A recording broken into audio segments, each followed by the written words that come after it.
Now, Come on down to Winnipeg. it's the Rod Pedersen Show. That the city of Winnipeg has been chosen as the CFL hub city in the event that they get back to games was confirmed Friday morning by TSN's Dave Naylor. And all of a sudden, Bomber fans are like, suck it, Saskatchewan. Maybe Winnipeg is on the way to becoming the flagship franchise of the Canadian Football League. This would indicate that they are. This is the Rod Pedersen Show. Hey, good morning, Canada. Canadian sports fans around the world. Welcome to the RP Show, episode number 269 of Canada's morning sports talk show. I'm your affable host, Rod, and he is the affable co-pilot, Darren. How are you, Dupes? I'm good. Good. Darren DuPont with us today. Are you ready to talk some sports today? Oh, yeah. After a very busy weekend, people are seeing the sunshiny glow that I have after a very active weekend where I need a weekend to get over the weekend, which we'll get into. But we got a lot of stuff to get to, especially on the Canadian sports scene. My notification's been going off on my iPhone, just bing, bing, bing. I don't know about yours, probably because we subscribe to the same accounts, but coronavirus is here, bing, bing, practices being canceled, training camps being postponed. So we're going to cover all of that today. We have a veritable smorgasbord of wonderful sports guests going to join us from all over North America today, and they include TSN 1260 Edmonton's Dustin Nielsen, Three Down Nation's Justin Dunk, CFL insider, Brent Sopel, longtime NHLer Brent Sopel, Stanley Cup champion with the Chicago Blackhawks, going to check in from the Windy City, and one of the all-time great CFL receivers, Nick Lewis. But let's not wait any more preamble. Let's get into the Quick Six Show topics on this Monday. Cool? Cool. Let's do it. Here we go. Number one, CFL investigating a 6-game season, as we learned from TSN's Farhan Lalji. When he tweeted it, I'm not sure, within the last 24, 36, maybe 48 hours. They're talking about a 6-game season. The likelihood of that happening, we will get into today. Point two, CFL giving players a July 23rd deadline to, I guess what, accept their proposal for the aforementioned 6-game season. And all the offshoots of that proposal had a dozen or more, 12 to 15 conditions on it, which includes, point three, everything hinging on Ottawa funding from the federal government. I mentioned over the weekend on the golf course to some guys, oh yeah, Ottawa's got to foot the tab for this. The Red Blacks? No, Justin Trudeau is going to pay for this. So get ready for that whole proposal when it gets rolled out and how they're going to sell it to Canadians. Point five, did you see Friday night TSN announcing the all-time Stampeders team? I did. Doug Flutie has been chosen the all-time Stampeders quarterback over Bo Levi Mitchell by TSN. Guys, I know people with the Stamps that worked with both Bo Levi and Flutie. They will tell you Bo's better. So I think you have to look at maybe the age and the gray around the temples of the voters at TSN with this all-time team. Maybe they're remembering Flutie maybe a little more fondly than everybody else. Yeah, I think so. And I think you look at the whole body of work. You look at, what he did in Toronto and then going down to the NFL again. And you look at Doug Flutie and you just compare him. You're trying to say, okay, we're trying to keep this only to this time with the Stampeders. But your judgment gets cloudy, right? You can't. It's tough. No, and where is Henry Burris sit on all this? He of the guy who has not talked to me for 10 days. Since I didn't vote for him for the decade quarterback for the 2010s and all of the CFL. Has anybody checked on Henry? Because I would vote for Bo, and I don't really even like Bo. Point five, Major League Baseball training camps opened over the weekend. In some markets, they're getting ready to, in others. You see the Blue Jays have landed last night, 8 p.m., wearing masks. Did you see in New York, Masahiro Tanaka took a line drive off the head from Giancarlo Stanton? Did you see that? I missed that. They're saying he has a mild concussion. No kidding! Can you imagine taking a line drive from Giancarlo Stanton? Wow. But at least they're out there. And then we hear from Nationals camp this morning, they yanked everybody out of the facility because the coronavirus test results had not come back yet. They did them on Friday. Is this good or bad? At least we're getting somewhere. At least they're doing one step forward, 2 steps back. Yeah. But at least they're taking the step forward. Maybe it's 2 steps forward, 1 back. Is that what it feels like? That would be progress. That would be progress. Which way are we going here? And point 6, the NHL returned to play. Reading a wonderful column by a good friend of ours, Justin Bourne from The Athletic this morning, about how unbelievably smoothly the NHL and the Players Association are working together to get on the ice and start their season, which I reported a month ago will begin August the 1st. And now you're starting to hear August the 1st. You seen any of that? Yeah. Is it as smooth as it sounds? Is it a hockey thing?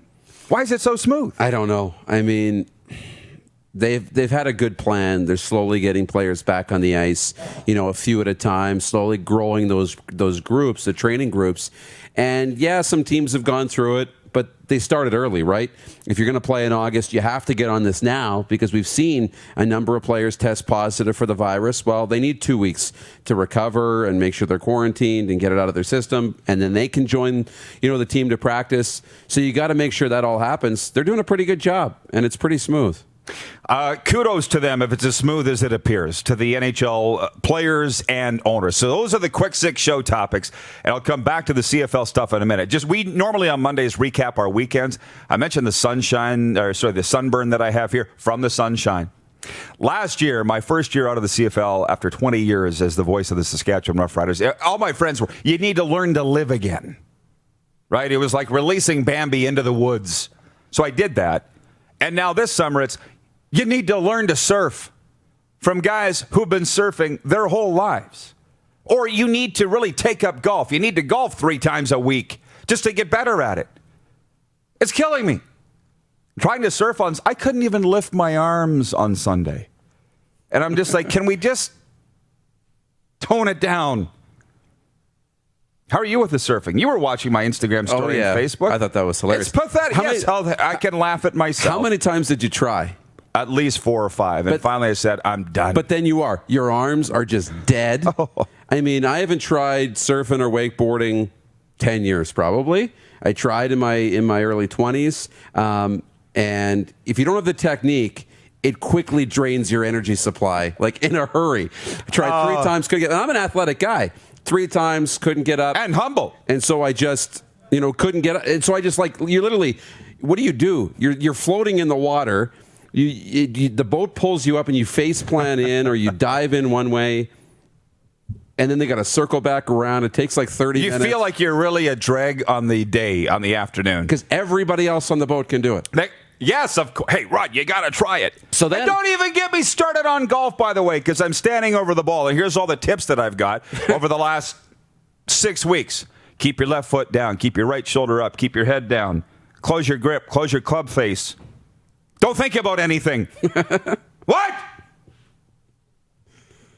Welcome to summer 2020. Okay, moving on. Circling back to point 1, the CFL investigating a 6-game season. So, do you think it's going to happen? I mean, just Thursday was our poll. Given all you know, do you think the CFL will play? 70% of respondents to our daily poll said no. So now, we could do that poll every dang day. Yeah, we could. And the results would change every day. Based on what they hear. Right. I mean, 6 games doesn't leave me very inspired. Don't worry about that. 9 games, I was kind of, okay, that seems pretty possible. Do they want to play 6 games? But now that they're actually there, and if they're pretty positive the government's going to come to the table, then it makes me more optimistic that they'll play something. Yeah, it does. Well, so if they do play 6 games this year, now you're seeing some analysis out there that these free agent veterans, many of which, as a matter of fact, I think all of them we've had on this show, they're saying they're going to be very valuable. The players are saying it, but the pundits are saying in a 6-game season, really short, there's all these free agent guys out there to sign them to fortify your team. It evens the playing field is what we're saying, right? Sort of like they say the best team will always win in a best-of-7 series because it's so long that the bumps will be evened out. Well, in a shorter condensed season, it evens the playing field. So our question today on the daily poll for Capital Auto Mall Universal Collision Center, who's the most coveted veteran free agent in a 6-game CFL season? Now, I went through the CFL free agent tracker at CFL.ca. You could literally field an expansion team with all the guys that are still available. I'm telling you. I whittled it down to Sean Lemon, the Lemonator, Darrell Walker, S.J. Green, or Derek Dennis. It's those four. What's the Facebook poll say? Because it's right in front of you. Darrell Walker at 37%. S.J. Green actually at 48%. He's leading. Yeah, so SJ. S.J. Green, then Darrell Walker. Sean Lemon's got 15%, and Derek Dennis has 0. Ooh, can we vote for Derek Dennis, please? Anyways, then on Twitter, it's 42% for each of Darrell Walker and S.J. Green. And Sean Lemon and Derek Dennis trailing. But there are other guys out there like Odell Willis, Thad Coleman, been around the CFL a long time, won a Grey Cup. A lot of guys. But those are the four. And I hope that their phones do ring. But we've got a viewer writing in, Nelson Hackowicz. He's our VP of Sim Events, which I will get to here before the rollout is over for Flooring Superstore. He said, is a 6-game season worth it? Everyone has always said an 8-game schedule was the lowest they could go to hold integrity of the playoffs in the Grey Cup. Well, integrity's out the window, Nelson. Come on. And if they go to 6 games, are any of us really going to have a problem with it? No. No. Absolutely not. What was the XFL? It was going to be 10, right? But that was in a perfect scenario. Right. The coaches want to coach. The players want to play. They can't have this whole 2020 season wiped out. And let's remember, none of the other leagues of the major four are even playing at all. So it may not happen. So to get 6 would be a minor miracle. It would. And furthermore, by the way, I was on Fan 590 Radio Toronto yesterday, the #1 and original all-sports radio station in Canada, talking about hub cities. And today, I'll be on 900 CHML Hamilton talking about the same thing. They care in Southern Ontario, by the way. That's what that tells me. But they said if this whole league goes down because of COVID, is this on Randy Ambrosie? Do you hang it on the commissioner? I'm like, no. Unfortunately, this league has been a house of cards for a long time. You're going to put that on Randy Ambrosie? You know, as Solomon Elamimian said it, he's played under 3 commissioners, Mark Cohan, Jeffrey Orridge, and now Ambrosie, and the systemic shaft the players have received because all the big salaries are made by the people in the front office and management and not the players. That's not Ambrosie's fault. That needs to be changed. So, before we move on to the sim results from week 4, if Ottawa's going to step up and stroke a check, and the public's got to go along with it, the CFL really needs to prove that they're going to get their house in order, because right now it's not in order. Yeah, I agree. They need to figure it out. And you can't have that divide, the biggest divide between the players and the management or the league. It just can't happen. And we've seen that right now with all the animosity during the pandemic and all of the other leagues. I mean, baseball went through it, and that didn't look very good. But you look at hockey, you look at the NFL, you look at basketball. They seem to, at least for the most part, be on the same page. And the CFL needs to get there, too. Yeah, and by the way, I mentioned our guests. If you joined us late on Game Plus this morning nationally or on Facebook Live, here are our guests coming up today. Dustin Nielsen, TSN 1260 Edmonton. He is the voice also of the CFL on TSN. Justin Dunca, 3 Down Nation. Stanley Cup champion Brent Sopel's going to be with us from Chicago. And Calgary Stampeders great Nick Lewis is going to be with us. At the end of the show, we do a little thing called the Rockstar of the Day poll. And you can vote for that on Twitter. So those 4 guys will be... It'll depend on them who wins, right? Yep. But you, the viewers, can vote. Friday's vote was won by S.J. Green. The great S.J. Green. The 3-time Grey Cup champion who joined us from Tampa Bay. So I'm just saying, for the new viewers, be mindful of what you're watching today, because you're going to be... there's a test at the end. Live audience here. It's not a museum. Live show going on here. Hub City, Farhan of TSN. By the way, here's a quote that I got. I think it was in the 3 Down segment that they do. The Bombers definitely want this. Okay? So the Winnipeg Hub City story that I broke on Thursday on TSN Radio Winnipeg is still a thing. Nobody's denying it. I can't wait until the day comes out that they announce they're going to play in one hub and it's going to be Winnipeg. Because I think that's the case. Yeah.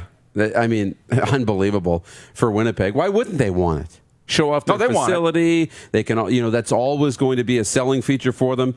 And the whole time, you've got every CFL player in your city, in your facility, around your team. You're selling every pending unrestricted free agent for the next 10 years on what Winnipeg can offer.